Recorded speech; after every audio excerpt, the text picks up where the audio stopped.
John travelled back to the 80s, to the movies he fondly recalled, with Annie and Tom Cruise and Sly and Bruce Willis before he went bald.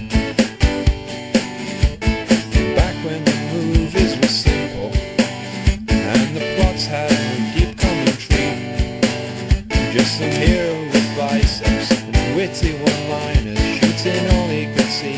Then off some steamed Benny. But I guess the grass is greener when you're wearing those rose-tinted shades.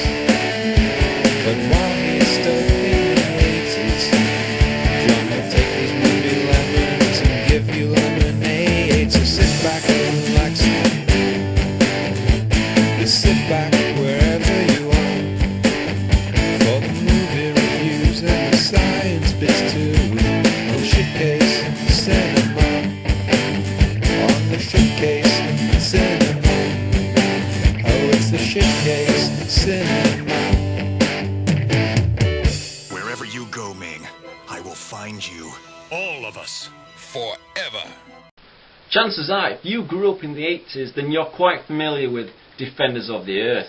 Now, I used to love it as a kid, and I guess I still must love it because I've got it on DVD. So, let's take a look at one of the best cartoons that the 80s churned out. The Prince of Crotan.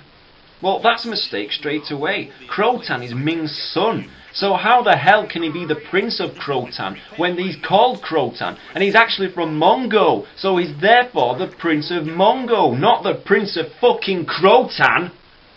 Crotan, Ming's son, well at least I've got that right, wants to take over his father's kingdom, blah blah blah blah blah, and he begins a flirtation with Jeddah, Phantom's gorgeous red-headed daughter. Yeah, because having black hair classes you as a redhead. Assholes! How can they make such glaring errors like that? It's ridiculous. Defenders of the Earth centres around 4 heroes: Flash Gordon, Mandrake, Phantom and Lothar. They're defending the Earth against the evil Ming the Merciless, who has some serious gangrene issues going on. Now, you may be thinking it sounds like any other superhero cartoon, but you'd be wrong.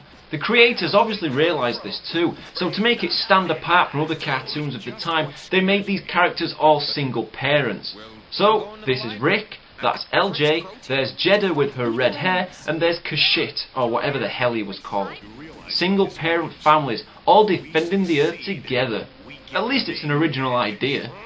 Ming also has a son, who's called Crotan, the star of these amazing bunch of episodes that we're looking at. He has the annoying tendency to say the word father pretty much every time he's on screen, even when his father isn't present. He just feels some need to talk to himself while using his catchphrase. More reinforcements, father? No, father. This triumph is mine. Over my beloved father, Ming the Merciless. Goodbye, father. Flash Gordon has to be the most useless leader in the history of cartoon heroes. Sure, Lino had his dumb and useless moments in Thundercats, but if he got into shit, which happened a lot, he'd just call upon his friends to help him out. Flash, on the other hand, is a big-headed son of a bitch, always on the lookout for action, and who thinks he can take on anything, and he usually ends up getting a good caning. I mean, anyone strutting around in a red jumpsuit is asking for trouble. That's right. Mandrake just reeks of some dodgy kiddie fiddler while he hangs around with Kashit. It's just bizarre. I mean, the guy probably spends his weekends playing magician at children's birthday parties and spending every other moment around Kashit. It seems a little bit worrying to me, but let's not go down that alleyway. Lothar is meant to be the strongest man alive, but his powers are rarely used to the defender's advantage, so he may as well not fucking exist. And why does he wear a rope around his shoulder all the time? I know it conveniently gets used in most episodes, but it always seems to snap and leads to potentially more problems, so why bother with it? He gives Flash a pretty close run for his money in being completely useless. Phantom dresses up in a strikingly dead sexy purple leotard, and when he talks he sounds like he's been out drinking heavily the night before, as his voice sounds like Rod Stewart singing. Grab it and hold on. I love it when he calls upon the power of 10 tigers. You can be sure as hell that he'll never get 10 tigers, because he'll either get about 50 or a lowly figure like 7. And to accomplish what exactly? Here we see him call upon 10 tigers, he's granted about 70 of the goddamn things, and then he fucking jumps out of a window. Great use of your special power, Phantom, leaving your friends while you decide to commit suicide. But why does he jump out of the window here? Well, some stupid dumbass invention the defenders have built is going crazy and shooting laser beams all over the shop. Looks like they're at a kids' disco party and trying out some new dance moves. Good job there's no kids around though for Mandrake to entertain. This episode is pretty memorable because we get to see Ming atomised by Crotan while hearing more father remarks at the same time, and also Crotan's infectious laugh.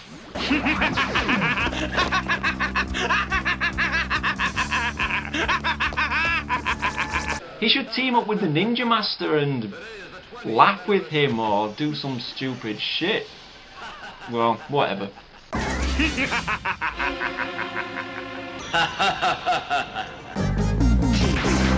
The constant amusing thing with Defenders of the Earth is that the stories are always so predictable, and the thing with all cartoon shows is they always explain what is happening to us. Take this scene for example. Can you imagine yourself walking into a bank one day asking for a loan, and then running out while saying, "Why can't I get a fucking loan? Why won't anyone help me?" in the hope that some wanker dressed like Steve Irwin will come to your rescue? It's laughable, but with it being a cartoon it can get away with moments like this. I love it. Defenders of the Earth is great in terms of action sequences, and you get to see a lot of the evil ice robots getting shot to shit and they melt. Now, that's cool, but why do they never melt when the sun comes out? I know Ming lives in some shithole in the middle of nowhere called Ice Station Earth. I mean, how creative is that? But couldn't he invent something more durable than minions made out of ice? The most memorable thing about Defenders of the Earth, it has to be said, is the theme song. I mean, that's the great thing about cartoons from the 80s. They all had kick-ass themes that made you tune in just for that alone. Whether it be Defenders of the Earth, Thundercats, Transformers, He-Man, Inspector Gadget, Dogtanian or DuckTales, they all had great bloody theme songs, and that's what makes them memorable to this day. Can you imagine what a live-action film of Defenders of the Earth would be like? My guess is it'd be fucking awful, and look something like this. Good thinking, old friend. Let's go.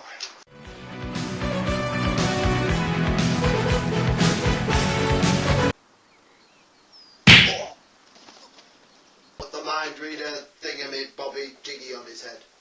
What is a mind reader thingy-ma-bobby-jiggy, Father? Well, I don't know. Hence why I call it that. Now shut it! Of course, that's just something that some of my friends and myself made a few years ago, but you can be pretty certain that if they brought back the franchise and decided to make a movie, then it would suck beyond belief. Now, is it just me, or did most young boys have a crush on Jeddah?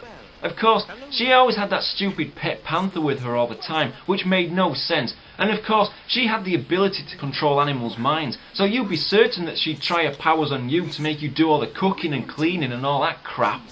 Silly red-headed bint.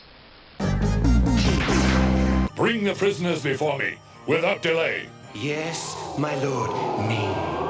What is with the camp spider robot? It must be a bit of comic relief. And speaking of comic relief, there's always got to be a little cute sidekick, and Defenders of the Earth had this little fucker called Zuffy. Now, he doesn't speak English, but somehow Kashit manages to understand every single word he says, which makes perfect sense. So, the end looks to be on the cards for the Defenders of the Earth and everybody else when this big bastard appears. But as you can probably guess, the most powerful monster in the universe is defeated by an army of little Zuffy creatures who destroy him by singing a shitty annoying song. What? It can't be! I just wish he'd squashed the little fuckers. Now, I always wanted the bad guys to succeed in cartoons, but they'd always fuck up at the finale because they're stupid and dumb. Yeah, even dumber than Flash Gordon.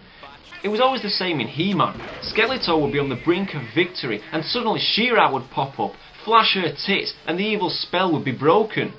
Well, maybe that never happened, but you get my point. So, that's a quick look at Defenders of the Earth. Now, I guess by watching this video, it means you're a fan of Defenders of the Earth. But if you've never seen it, I'd recommend checking it out if you can. And if you used to watch it when you were younger, then check it out again just for a sense of nostalgia. And if you fancy a drinking game while watching it, take a drink for every tiger that Phantom calls upon. It might be 10, it might be 100, but either way, it'll fuck you up. What did you expect, Father? Father, you're back!